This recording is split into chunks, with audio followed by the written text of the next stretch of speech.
Mediterranean brick house in the middle of the metro. Pasukin natin ang totoong buhay ni Migs Bustos. So ito, Ate B, well, dito ako lumaki.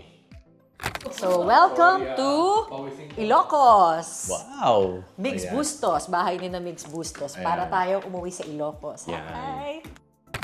The son, the father, and the friend. I just want to be known as the best family. I just want to be known as the best dad, as the best husband. At bakit niya nga ba pinipiling balik-balikan ang mundo ng sports? Now, as a marathoner. Bisyo ba to? Oo, medyo. Sabi ko nga parang, actually, yung bisyo ko na lang naman talaga ngayon, running. Di ba? Be happy!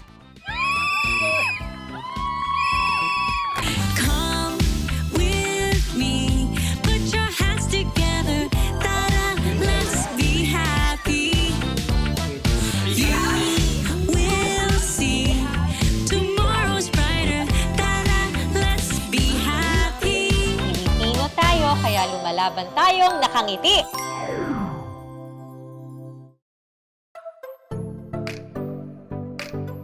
Wow! Kanino tong brick house na ito?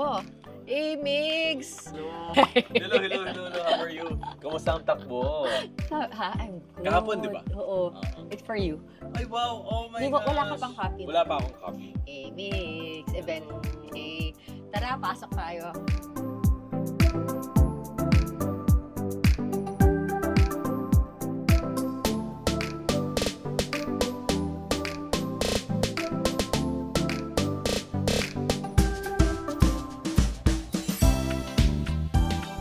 So ito, Ate B, well, dito ako lumaki. Dito sa residence namin. Ang ganda ng bahay mo. Thank you. Ever since ganito talaga itsura na? Hindi, actually nirenovate siya noong mga 2004 Oo. na into this. Kasi yung parents ko mahilig sila, well, yung dad ko, pati yung mga kapatid niya, mahilig sila sa parang Mediterranean na design.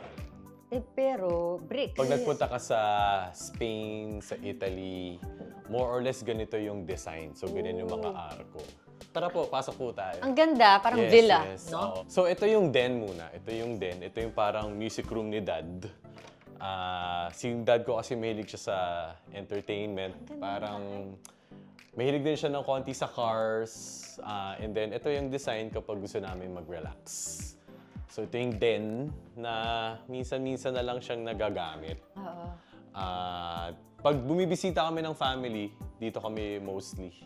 Kasi ito, you can play sa kids, sa staff. Sino nasa photo? Si Papa mo yan? Ay, ito. Yes, oo. Ang bata. Ito yung dad ko. Si Daddy Freddy, pati yung mom ko, si Baby. Well, ang kanilang palayaw is boy and baby. Boy, baby. Boy and baby. How many siblings kayo? Kuya, may kuya ako. So, dalawa kami. Dalawa kami. Kailan ba to? Yan, one of a gatherings. Ayan, nako. Kaka-renovate lang pala. Maganda sa design mismo si Daddy maganda makausap Bakit dyan. ano siya? Bakit siya mahilig sa design? Well, ano kasi kami? Ate B, ano kami, kumbaga into real estate talaga kami. Daddy ko talaga is a contractor. Hindi contractor. Charot lang. Kumbaga sa residences, mga private residences. Tapos yun talaga din yung bumuhay sa amin yung industry na yun. Kuya ko architect. Hindi ka nagsumunod sa yapak nila. Wala akong ka-art. Hindi ka man lang nag-business. Business. Of course, business. Yes, business management ang ano ko, ang aking tinapos. Okay. Sige. Business, saan nga? Business. DLSU, De La Salle University. So, pakilala ka si Mommy Baby, Ate B, Mommy Baby. Yes, hello. Ang ganda ng mama mo. Kamukha ko? Magkamukha kami. Seryoso, ang slim-slim. Wow, ang ganda Parehas naman. kaming health conscious. Sa kanya ko nakakuha pagka-health conscious ko. Ito aming, kumbaga, matagal lang naming katiwala kasama sa bahay. Si Ate Belle. Ilang Ate years Belle. ka na dito, te? 2007. So, magta-20 years. Oh, wow. Oo, Mami, ganda 20 ng bahay years. mo. Oo. So, ito. So, si Mami ang magaling, mahilig magluto. Kasama na si Ate Belle. So, ito yung, ito rin, medyo entertainment area kapag may mga bisita. Tapos dati nung usong mga bilyaran dito. Tinanggal na namin yung bilyar. Ngayon lang. Siyempre, ngayon lang. Ngayon. Oo naman, madami. Inan Alam mo, syempre naghanda kami, di ba? Yes, oo. So, ito yung lanay. Dati may fountain to. Pero kapag may mga gatherings, Anong klaseng anak si Migs? Mabait siya. ba't ka sa akin nakatingin? Sa akin, wag ka sa akin tumingin. O, dito ako. Oo. Dati kasi close kami niyan eh. Close kami nung lumalaki siya. So, mabait naman, masunurin naman yung bata. Minsan lang, syempre, may pagkapilyo. But mahilig talaga siyang pag-sports, basketball. Minsan napapagalitan namin siya kasi mas, ang time niya sa sports kasi lagi. Passion niya is really sports. Mukhang it's working well now. Oo, O di yan. tama pala noon. Dapat Oo. hinayaang maglaro. Oo, hinayaan. Pero yun nga, yun namang nag-give way sa kanya dun sa where he is now. Kasi yung nag-start naman siya sa sports din. So, una nga medyo daddy niya sa yung yung activities niya, oo. But nakita rin naman ng dad niya na he's working hard for his career and naging naging maayos na. Marami pa rin bagay na uso at bago. Kukunin ko lahat ng sahod ninyo at So ngayon, happy ba kayo for Migs kung papaano siya lumaki? Lumaki? Oo. Anong say mo sa pag ngayon na matanda na siya? Matanda na siya.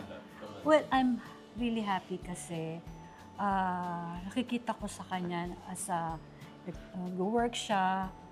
At the same time, yung family niya hindi niya nanineglect. Kasi may mga ganung lalaki. Parang yung mga lalaki na working hard. Siyempre for the family yun. Pero nalineglect nila yung family, mga anak, mga asawa. But nakikita ko sa kanya, nababalance niya.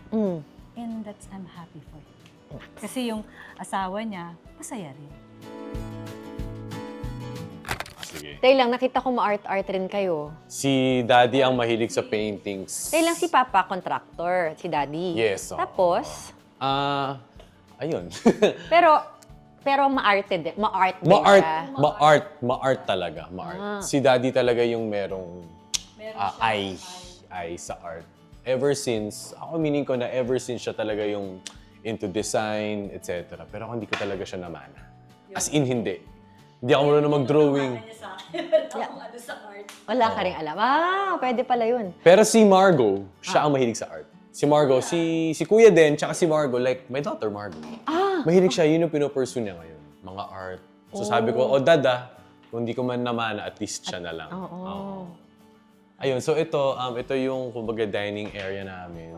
Tsaka, so May dati, bilyaran parang kami dyan. gusto nyo siguro dito tumambay yung mga bata, kaya nandyan yung bilyaran. Kanina nag-lunch kami dito. Dito. So, dapat. So, yung mga barkada mo nung you were growing up dito? Minsan kapag meron kaming mga well, admittedly, mahilig kami magbaraha for fun before. Tapos Pusoy dos, magaling ako dun. Pusoy dos, tong eats. Tapos, ayan, so dito lang kami, set up kami ng table. So, ayun lang. typical na ang kaibigan dinadala sa bahay. Yes, oo. Pwede naman madalas, pero kapag natataon na. Alam mo, Ilocos talaga yung bahay niyo. Saan kayo sa Ilocos, ang family niyo? Kasi they grew up in, si dad niya, grew up in Lawag. Ako naman, dito ako grew up, pero my mom is from Batac, Ilocos Norte. Pag pupunta kayo dito, feeling mo nga nasa Ilocos, pa sa Fort Ilocanja. Ah, Parang yung yan. Fort Ilocanja ang peg. Alam mo, mahirap po yung detalye na ganito, ha? Si Daddy rito. Oo nga, paano ba yan? Siya mag-design yan? Well, mo wala ng mga... Pero di ba, pati yung mga ganito, ganito. Saan ba na Mahirap siya ma-achieve. Saan na pinagawa yung mga door? Actually, hindi ko alam. May mga carpenter talaga na na tuturuan silang magganyan. May design, tapos ka-carve out.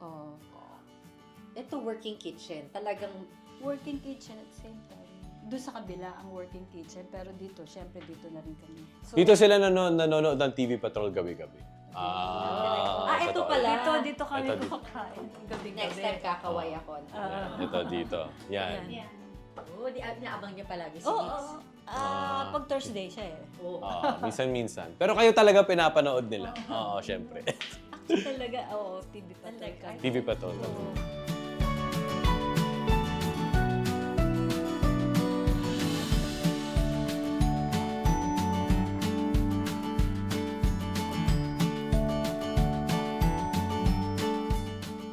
So, welcome to Ilocos. Wow! Migs Bustos, bahay ni na Migs Bustos, para tayong umuwi sa Ilocos. Yan. Hi! So, ito yung... Well, itong staircase na retain naman talaga siya. Migs, kinakatok ko yung kahoy Ay, sorry, mo. sorry. Sabi ko, ganda ng kahoy. Solid. Solid. Ganda. So, ito, ano din, living area din. Tambay-tambay I minsan. love this area. Dito si Mama madalas. Home Pilates ma. Wow. Wow, o ito parang Turkey naman ang peg nito. Para tayo nasa Morocco. So, pero ang ganda. Ang ganda how na-combine yung Filipino theme along with yung European, no? Daddy Boy, Daddy Freddy, Ate V, yes. Beautiful taste. Oh, thank you. Thank you very much. Very Ilocos daw, Dad. Very Ilocos. Ilocos una ko naisip, pero tama eh. Parang nandito feeling ko Mediterranean na here. Mediterranean. Because we were building the parang Santa Fe houses before in Ayala, Alabang. So we were inspired. Oh, kaya ganito. Yeah, but matagal na to. But now, things have changed yata. Puro modern na ngayon eh. Gorgeous. Ganda po talaga, pero bola. Talaga, ako, thank you very much. Yeah, we're building a house na medyo modern na rin ngayon. Ito, kunyari, gusto mo daw baguhin pa ba ito? Ah, hindi na. Hindi na. No, Ito no. na yun. Ito na yun. Magiging parang Ancestral house. ancestral house na to. Ano ang pagpapalaki nyo kay Migs ngayong meron na siyang sariling pamilya? Oh, Migs, they were raised very well. Maayos, no? Family-oriented, no? Siguro yung values na i-ano namin sa kanila. That's why I think we raised them well. Parang naman. Oo. Both of them. Kayo na nagmana si Migs? More on me. Talaga? Yeah. Like how? Halos lahat. Pagiging ano siguro, yung actually hindi siya palalabas, but si Miguel kasi masyadong gala eh. May nunala Pero, sa paa but his dad is yung friendly, ganon. Yun siguro naman ni Miguel sa kanya. But when I was also at his age, ganun din ako talaga.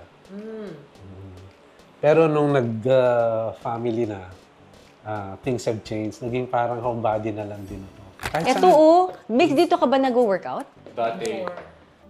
Dati. Magulo. No, but it's fine. Ito, yan, magulo. So, actually si Kuya ngayon. So, may barbell ka. Ito yung old school na... Panalo. Ano to eh, parang all around the weight machine. Yes, Sorry, yes. medyo stock area lang No, but siya. I remember, ganito yung uso before. Oo, ito. Ganito. I remember this one. Oh, Yung yeah. Baka Sakto, sakto. meron pa nga sa home TV shopping. Yan. Ganyan. Sakto, ganyan na ganyan. Paghahalata edad na. Di ba yung habang nanonood ko, gumaganyan-ganyan? Correct. Effective ba? Effective naman. Welcome to TV Patrol, Migs Bustos. Salamat, Ate B. Oh, alin ba sa mga ipinakita namin ang nagustuhan ninyo? So sa ABS-CBN Sports, so since nagko-coach nga ako before, nagkaroon ng rebranding yung isang liga sa ABS-CBN Sports back then. Tapos kinailangan nila ng medyo bata-batang talent. Medyo youth, yun yung geared towards sila youth. Tapos ayun, through friends of friends, si Migs, baka pwedeng mag-audition. Audition ako nun sa main building sa second floor, yung dating office ng sports. Ayun, long story short, nakuha naman. Tapos sabi ko, uy, astig, dream ko lang to nung bata ako, nagko-commentate ng basketball. Kasi nga, naturally, I knew what I was talking about because I was a coach. Alam ko yung mga schemes, alam ko yung mga plays. You can spot things from a mile away. And siguro, nako-communicate ko siya. Nako-communicate ko kung ano yung nangyayari. Nang desente. Ayun, thankful sa ABS-CBN Sports. Mga EP ko, sila Sir Vic, sila Sir Vince Sardino. So, yan ang gateway ko talaga in media. And who'd have thought, hindi ka naging athlete, but you're still into sports. And now, influencer din. How do you Oo nga make eh. sense of it now? Totoo yun. Totoo yun. I cannot make sense. Ako po si Mix Bustos, hatid sa inyo ang lahat ng uso at bago. Managerial, oo. Parang allergy. Nag-business management ako. Yun ang aking tinapos. Pero masasabi mo pa rin broad. Ano gusto mong gawin? Gusto mong mag-business? Gusto mong makapasok sa kumpanya? Pero hindi pa rin siya direct. Pero hindi ko rin alam. Values, personality, a big part of that is personality, your charm, on how hindi ka nagpapaka-charm sa tao kasi papaka-plastic ka. It's also coming from a genuine disposition that we have to be kind. Di ba? Mabait tayo sa tao. Eventually, babalik. Totoo pala yun. Totoo yung ganong principle. Karma, to be simple about it. But totoo, if you are good to the universe, it will be good. Mas marami pang kabaitan na ibabalik sa'yo. Eh ngayon, tatay ka na. Family man. Oo. Paano mo pinapalaki yung anak mo ngayon? Given your own experience, I'm sure may mga inclination na rin sila ngayon. Maybe your parents weren't as supportive in the beginning, but given all of these things, ano ang klaseng magulang ang gusto mo maging or ano yung ginagawa mo na? Lahat naman ng mga instance sa buhay, may dahilan. Of course, oo. May dahilan. We're given with the cards that we're dealt with, basically. So, iba yung sitwasyon ko. So, siguro yung sitwasyon ko, medyo may mga ganitong push and pull, which was okay, generally, di ba? Pero ngayon, conscious ako sa kids ko ngayon na to be really present. Kasi sinabi nila, well, generation din, di ba? Millennial dads, they say, are present. Meaning, hindi mo kailangan maging perfect.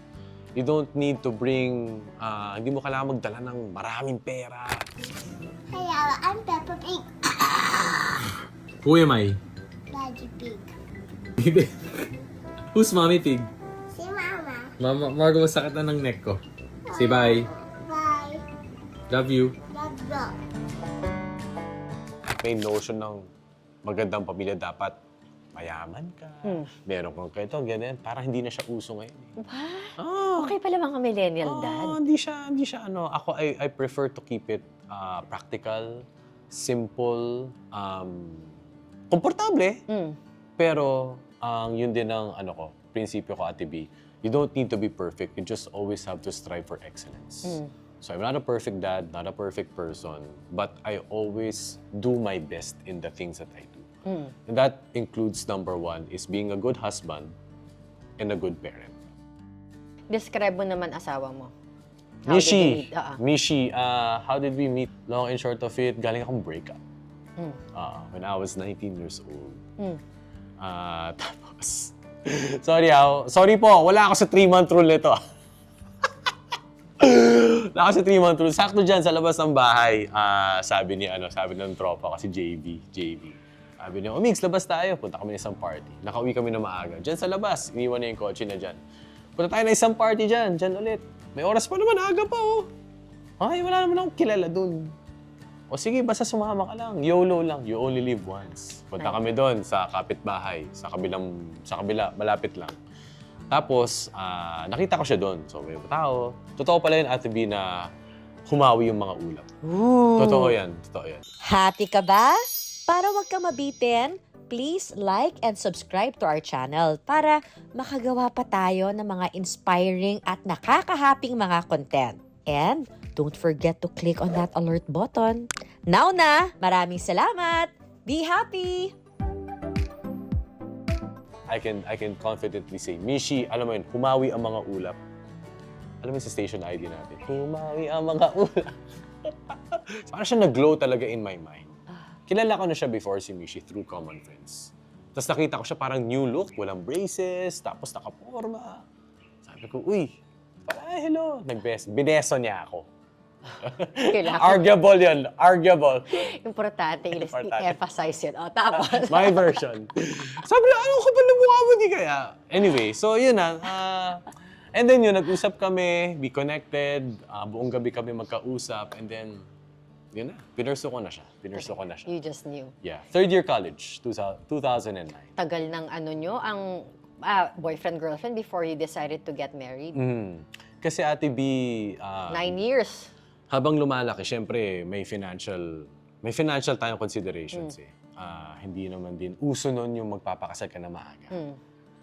Well, ngayon medyo pabata na rin ang pabata. Pero at that time, there was no pressure really. Kasi she was also pursuing her career in media. Nag-reporter din siya before. Tapos ako into basketball coaching. Pero halos sabay kami nag-shift ng careers. Taga pa kasi ABS sa sports ng 2015. Tapos nag-shift siya sa airline industry ng mga ganong oras din. Wow. Nagpalit kayo ng mundo. Nagpalit kami ng mundo. Kaya a big part of my media learning, sa kanya ko rin natututunan. So yun, medyo nagtuloy-tuloy na up until nagkaroon na kami ng footing in our careers. Sabi natin, sige, pakasal na kami. Propose ako ng 2017. 2018 kami kinasal. Fairness. 9 years. May plano ka sa buhay. May direction ka naman eh. Sina mami naman, harsh na harsh. May direction ka naman eh. Parang kala mo naman, puro laro lang si Mi. So, hindi ka pala all play. Hindi naman. Siguro yun yung impression nila. Kasi I get where they're coming from. Pwede naman eh. Kasi noon nga, nung nagko-coach ako, Ate B, ano lang ako noon, 21, 22. Parang bahala na. Tagal pa nung 30. Ngayon, ang galing ng mga Gen Z ngayon eh. Talagang nakamap out eh, kung anong gusto nila maging, di ba? Yes, actually. Di ba? Oo. Ngayon, dati hindi. Bahala na kung anong mangyari. Ganun nga tayo. Oo. Hindi naman ako panon. Pero ganun Di ba? din ako. Focus on the present, di Yes, ba? Kaya siguro parang, minsan mo, plano mo. Pero eventually, ano ba yan? Sabi ni Lord, relax ka lang. Yan. Nag-unfold naman. Nag-unfold naman. Ilang taon ka na ngayon? 37. So, ang bata-bata mo, di ba normally, yung mga tao na gigising kapag may health scare. Ever ba nagkaroon ka rin ng health scare? Fortunately, wala naman. But I think yung talagang nagkaroon ng pivot into me being health conscious was nung nagka-COVID ako noong 2022. And then, quarantine tayo nun. Tapos, ang tumingin sa akin is a cardiologist. Tapos, sabi niya, okay, monitor siya online. Siya rin may COVID nun. Parehas kami, pero nagtatrabaho pa rin siya, si Dr. Aura. Tapos, nagpa-ambulatory ako.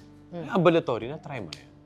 Yung parang basta 24-hour monitoring ka. Meron kang device, kunan ka ng blood pressure every so often. Ganun ka seryoso? Ganun ka seryoso. Pinaano lang niya, pinamonitor niya. Para sure. Para sure. Yun nga, turns out, pre-hypertensive. Tapos sabi niya, Migs, parang maganda kasi ngayon, proactive tayo. So, mag-ano ka na, kumbaga, gawin mo siya ng paraan.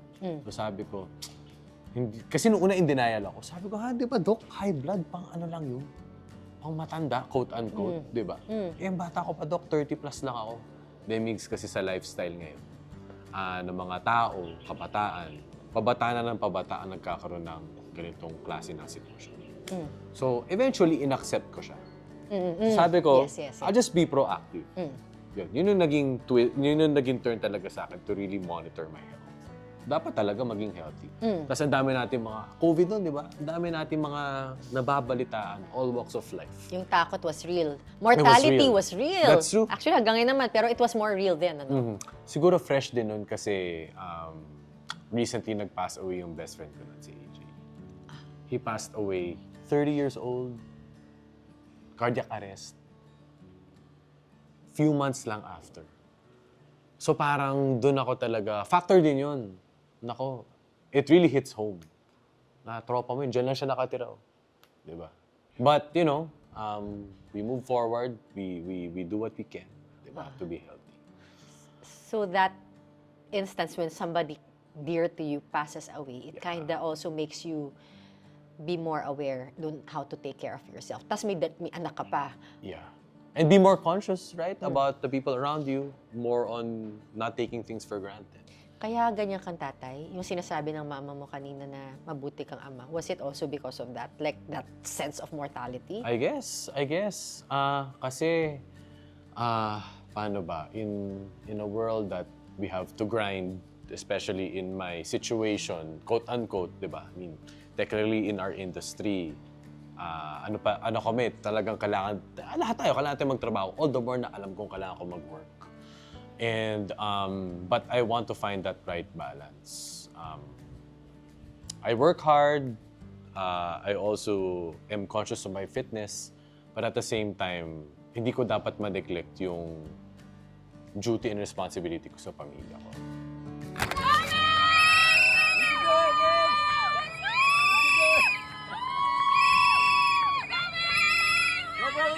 Kasi ngayon, takaw sa oras yung running. Alam natin yan. Oo. Oo. Paano nababalanse yung running life? Ilang oras ka mag-run? Ah. Runners, hello. Ilang oras ka mag-run at gaano katakaw sa oras ang bisyo ba to? Oo, medyo. Sabi ko nga parang, actually, yung bisyo ko na lang naman talaga ngayon, running. Di ba? Kasalanan mo pala to, no? Dapat pala sumagot ka sa asawa ko, no? Anyway, tuloy. Patay Hindi, ka pero pa. anong una, Ate B, nung medyo I was getting into the sport, hindi ko alam what I was getting into in terms of the commitment and the time. Parang lahat ng mga ginagawa natin na assignments, care of our coach, our team, ano pala siya, nakaka-consume pala siya ng oras. Admittedly, nung una, hindi nagkakaroon kami ng mga hindi pagkakaintindihan. Na, kunwari, may long run ka ng Sunday, gigising tayo ng alas 2, alas 3, tatakbo tayo. Meron tayong obligasyon ng Sunday. So, minsan, parang inaantok ako, gusto ko matulog. Ano ba, mag-ano tayo? Meron tayong, magsisimba tayo, magpa-family time tayo. So, along the way, nakapag-adjust naman ako. Yun din, na-discover din ni Mishi na new passion ko na pala to. So, she's highly supportive also. Tumatakbo na rin siya eh. Oo, konti. Konti. Hindi ka naman sinabing mamili ka, running o pabili. Ay, hindi naman. Pero syempre, maraming mga ganong sitwasyon na ito lang ang oras mo, ano ang kailangan mong gawin? Syempre pamilya, syempre trabaho, syempre career. Running will always be secondary. Pero, alam natin, sa oras natin, nakadepende yung running natin sa schedule. Diba? Paagahan ng gising. Paagahan ng gising. Kailangan gawa ng paraan, tapos kailangan mag-work.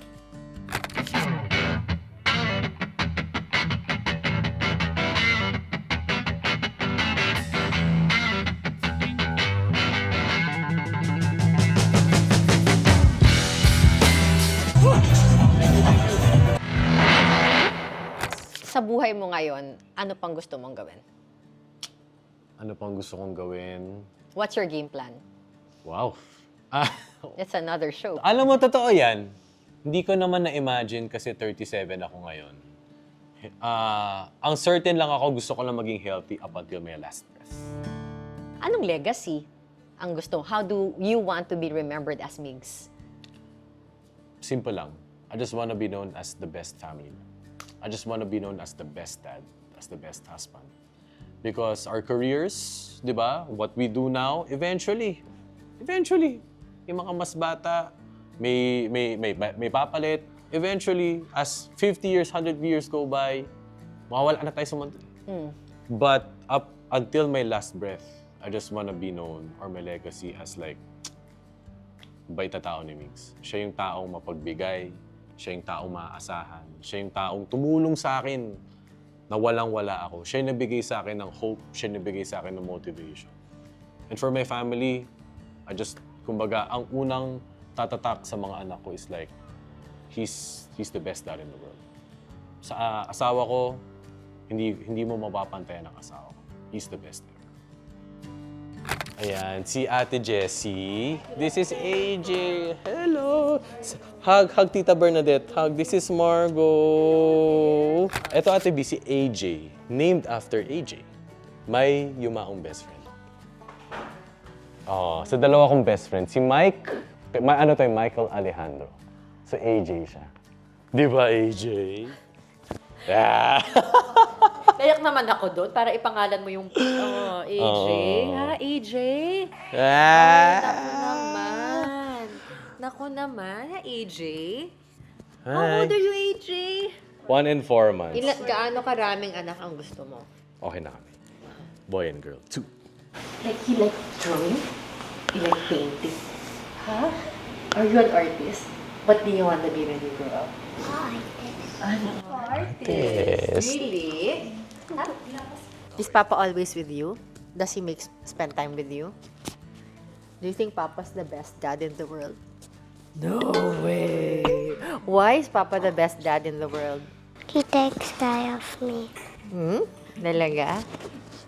Ano daw sabi? He takes care of me. And what do you want to tell Papa? Papa? Love you. Oh, thank you. And that's the side view of Mix Bustos. Be happy! Happy!